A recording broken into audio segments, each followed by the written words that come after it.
We're back for the final game of the season, and for those that were paying attention at the end of the last episode, it does mean that we've managed to avoid the whirlpool that is a relegation battle. So what we can do now is look forward. We don't need to worry about any of that madness going on behind us. And it does mean that we have a real chance at the end of this episode to finish in the top half.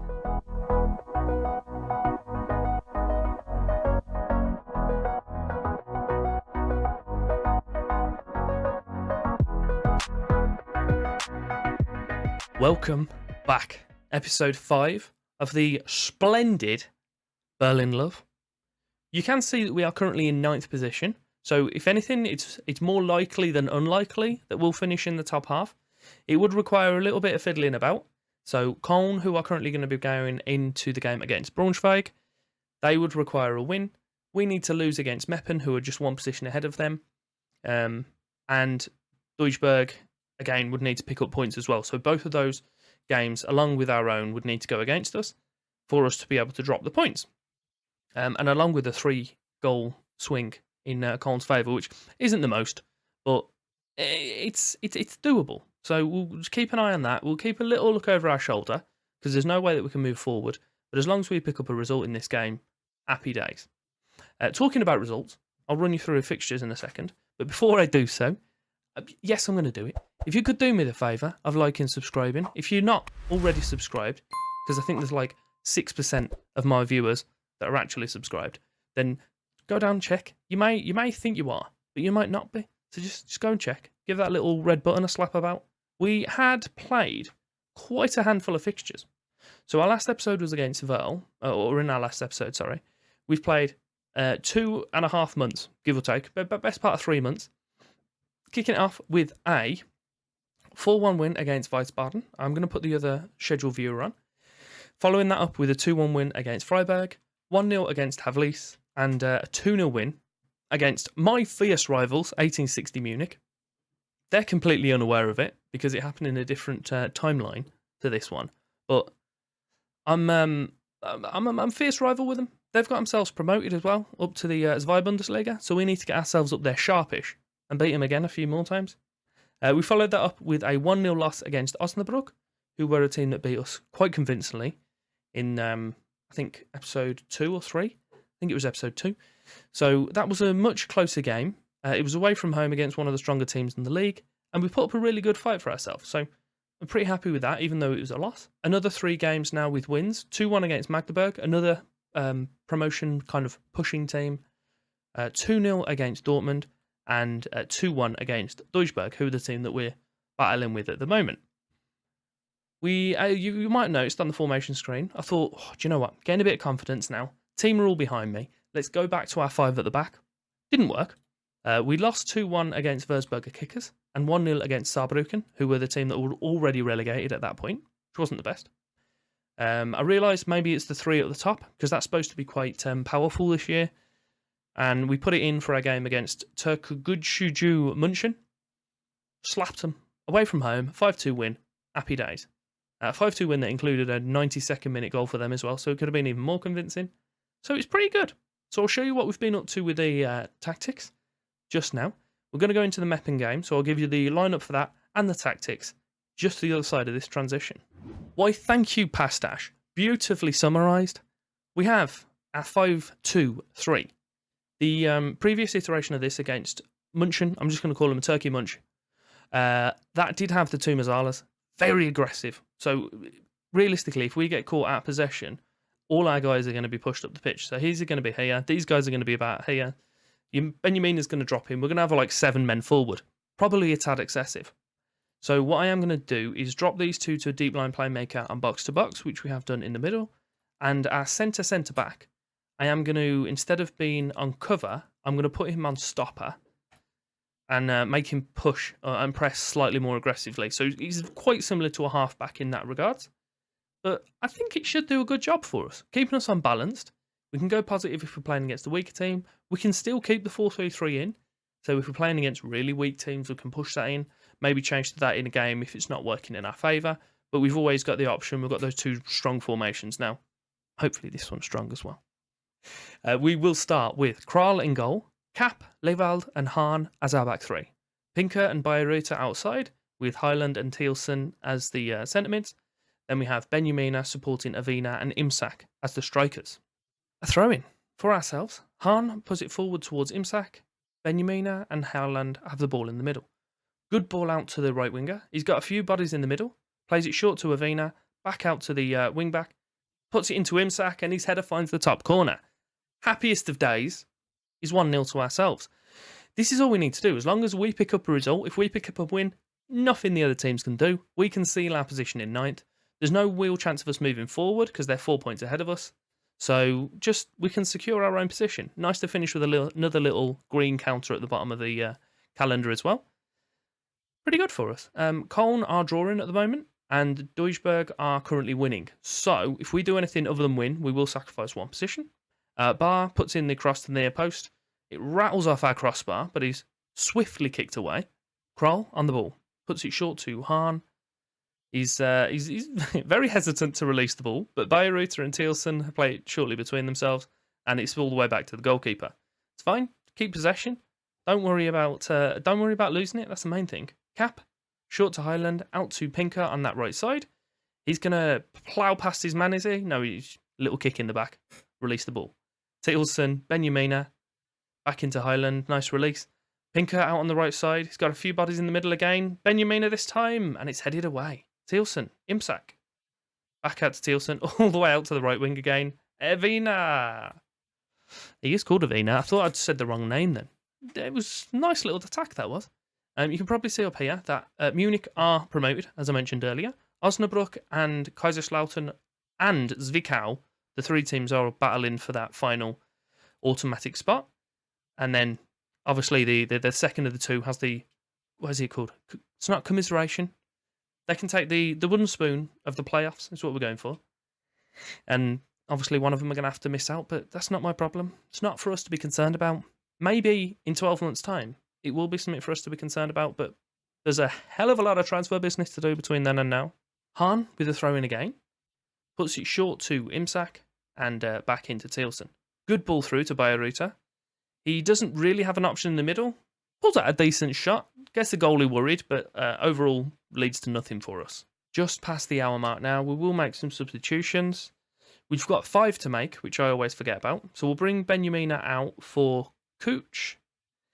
Doesn't say that he can play there, but he can, so he's going to come on. Highland can come out for Makrekis. Talking about transfers and a busy window, I haven't been able to sign anyone or seal anyone down to a longer contract yet from what we were talking about, I'm thinking the previous episode. The only one I have done is our resident Weird Al Yankovic lookalike in Sabrail Makrekis. He's going to be with us for another 2 years after this season, and load his wage a smidge as well, which I'm a big fan of. The only thing we have got as well is Kroll. I've tried him countless times to offer a contract, and he's not feeling it. So I think we might lose him, which is a bit upsetting, because it does say now that he is a potential Bundesliga player. So we'll keep stock of him, keep him on the shortlist. If we any time that we can pick him up, then we'll do so. But hopefully we don't even lose him, and we don't need to be concerned about it. I'm going to bring in Svetinovic. I'm also going to take him from being a stopper back to cover. Hopefully that fact that we're asking him to play slightly more aggressively, but from a more reserved position, will improve that rating. But he had a pretty poor position, our centre back there. Bayerita plays it short to Imsak, back to Thielsen, and back to the fullback. Avina on the back post, and his header hits the crossbar. A corner. Bare puts it towards the far post. Oh, it's a fantastic header, but it's just wide. Gotta be honest, a little bit nervous that did. Köln are currently winning their game. Likewise, actually, Duisburg have dropped. They're only drawing now, so they are down to 11th. So if we do end up only drawing, we shall keep the position, but let's not worry about that. We'll make sure we win. Kalinoli, Hemline. Oh, that's just disgusting. The goalie he'd given up before he'd even kicked it. Rifled it into the top corner. Not particularly. Do you know what? I was going to say I'm not happy. I'm obviously not happy because we've conceded, but is what it is. We should hopefully keep our position. Kroll's response to that was almost comical. It is all over. I'm pretty sure I did see that Duisburg got a goal quite late, so we'll have to see on the next screen what that's done. But Pinker picked up best performer for us, 7.5. Hemline for then actually picked up man of the match. We did all right. Decent performance. Could be a little bit more convincing, but they're a team that are roughly in the same position with us. Maybe it's showing that the 4-3-3 is stronger. So the last 2 goals did mean that we sacrificed 9th place to Duisburg, but we still kept that kind of top half, which is good. 10th place, after that atrocious start of the season, I am over the moon about. I'm going to go and take us over now to the season review. But just before we do that, we'll have a little check of our budgets and see when they're announced what the differences might be. So these budgets aren't the best. We're currently 1.3 million in arrears.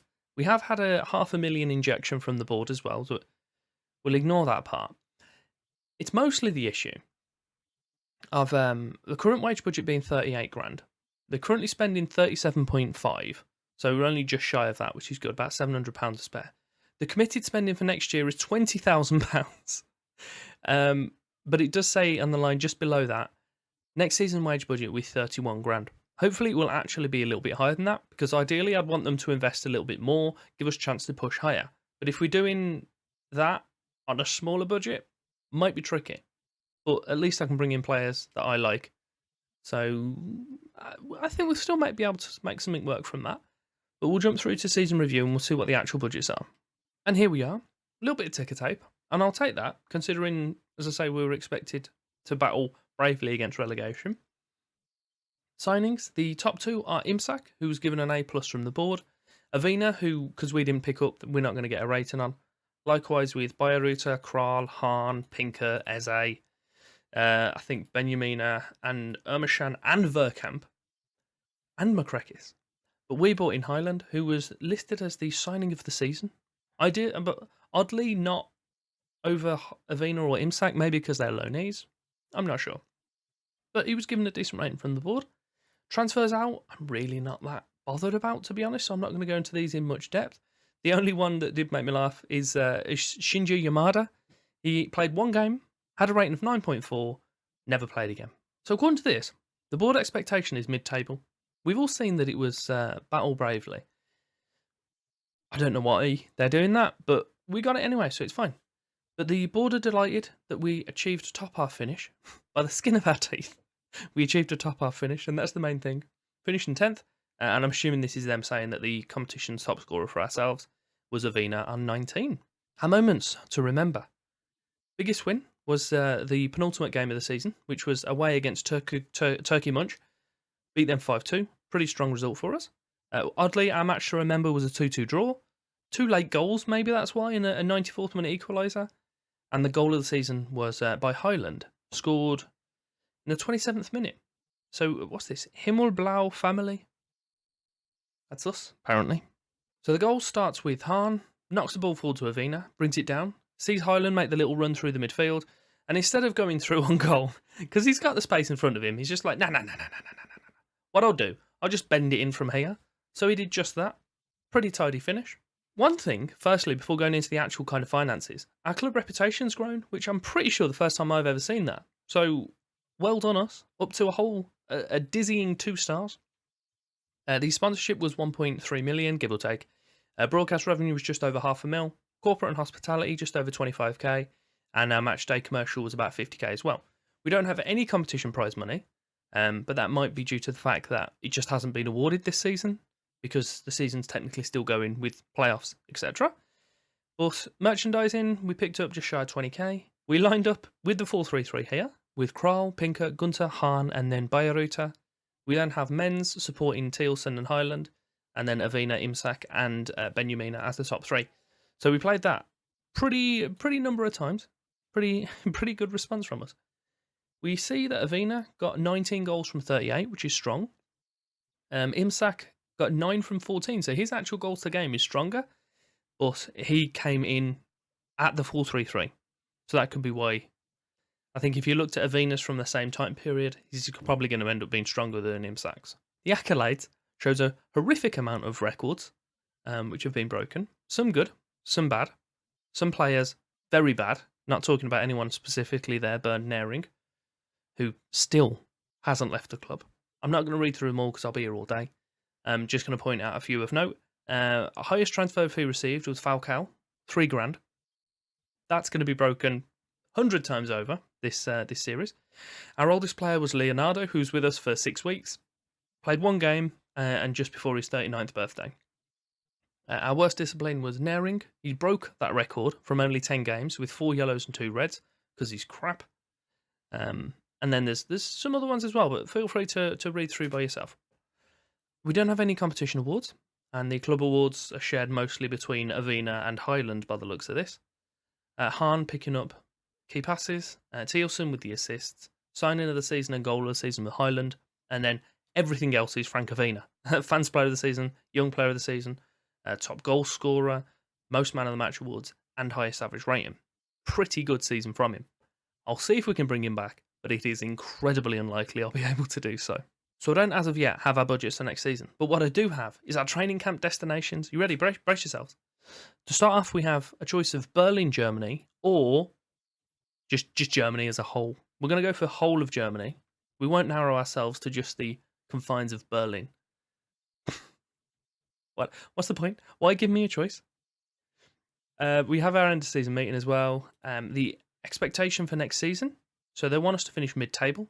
Maybe that's why it said mid-table. It's getting a little bit confused with the season review. Possibly. I don't remember it doing that previously, but it might be a little bug from the update.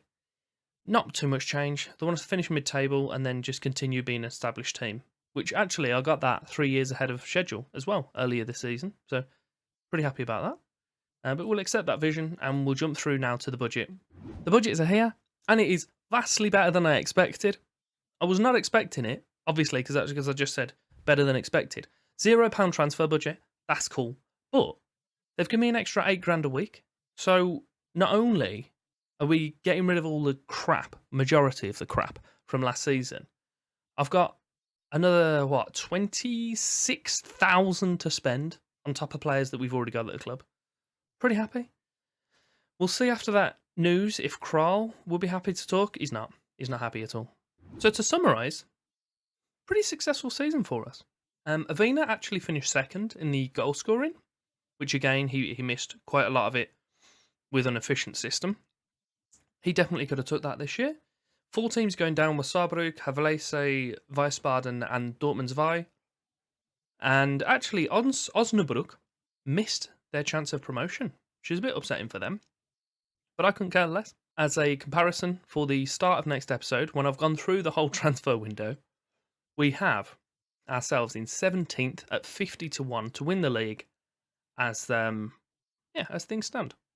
We did pretty goddamn well, considering that's how low we were rated. It could very well have been lower, with Dortmund and Freiburg not even being given odds, obviously, because they can't get promoted. We'll see where that is at the start of next year. Hopefully, we'll have some players in the Dream 11. We've got one now in Avena, but he's not as. Well, hopefully we can, as I say, hopefully, do you know what? Let's do this. Be a last action of the episode. We'll see if we can keep on Avena for another season.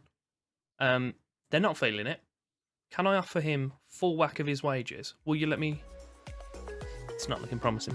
But I hope you enjoyed today's episode. We'll be back next episode with a hell of a lot of new faces. And it's probably going to take me about 6 or 7 months to actually sort this out. But I hope you be there. There's some items over on the screen here for you to carry on watching. And thank you very much for your time.